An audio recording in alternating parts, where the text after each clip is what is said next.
In this whiteboard session, we shall be integrating some of our learnings about the market, CAPEX, OPEX, and cash flow for purposes of coming up with a cash flow forecast. Now, there are three factors that we're going to consider here that can affect our forecast for our cash flow. We have the startup cycle, periodic cycles, and OPEX, CAPEX cycle. Let's start with the first one, startup. It is a reasonable assumption that when you start a business, at this point, your sales are bound to be low. Why? Because nobody knows you. That is why many people who start a business normally have heavy marketing and sales efforts during this period. So what do? They have promodizers, they give out flyers, sometimes they even have events. So sales over time would slowly pick up. So this slow buildup of sales must be reflected in your sales portion in your cash flow. Okay, what about periodic cycles? We could look at it from different angles: seasons and months, days of the week, times of the day. Let's say you're selling lechon. What would be the peak months or seasons for selling lechon? Obviously, during times when you have a lot of celebrations. When are these times? Probably during graduation, so that's March, perhaps March and April, and probably also during Christmas time. However, you might have a dip in sales of lechon during June. Why? Because most of the household budget would be devoted to the needs of children for their schooling. However, the dip in lechon sales for the period of June might mean a peak in sales if you are selling school supplies. Therefore, going back to our cash flow, let's say this is June, okay? For lechon sales, maybe you could reflect a dip in sales.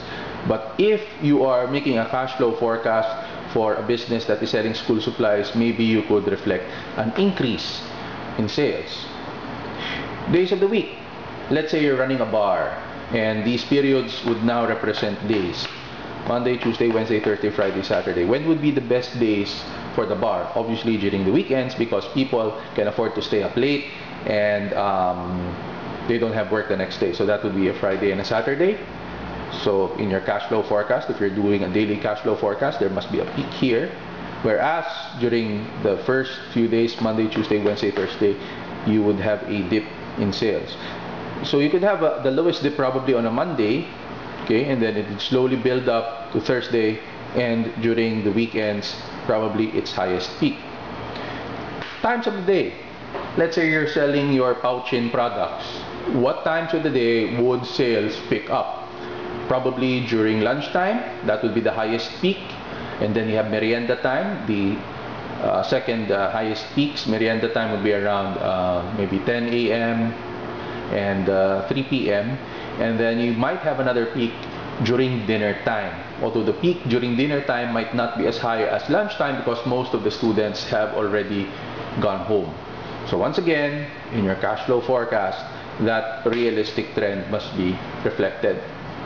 Third trend that can affect your cash flow forecast, OPEX, CAPEX cycle.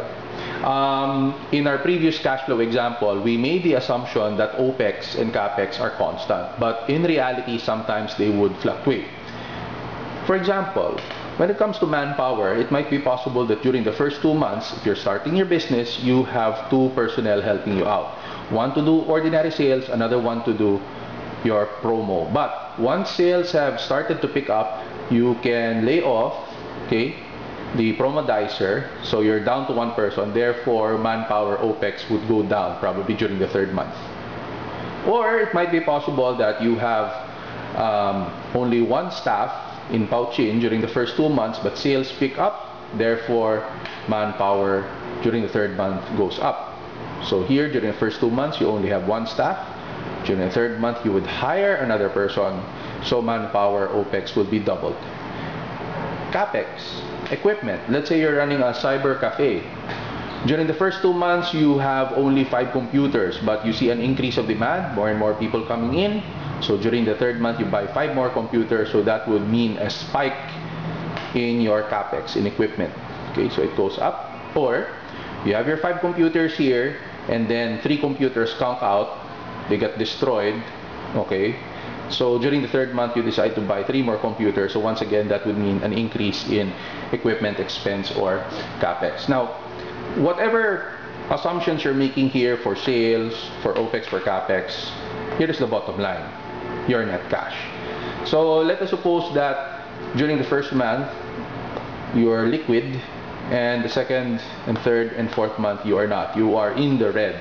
What is the implication for you as a potential business owner? Well, obviously you need to stock up cash so that you, for these months, so that you could still continue to operate. Okay, because as I said, cash is the lifeblood of the business.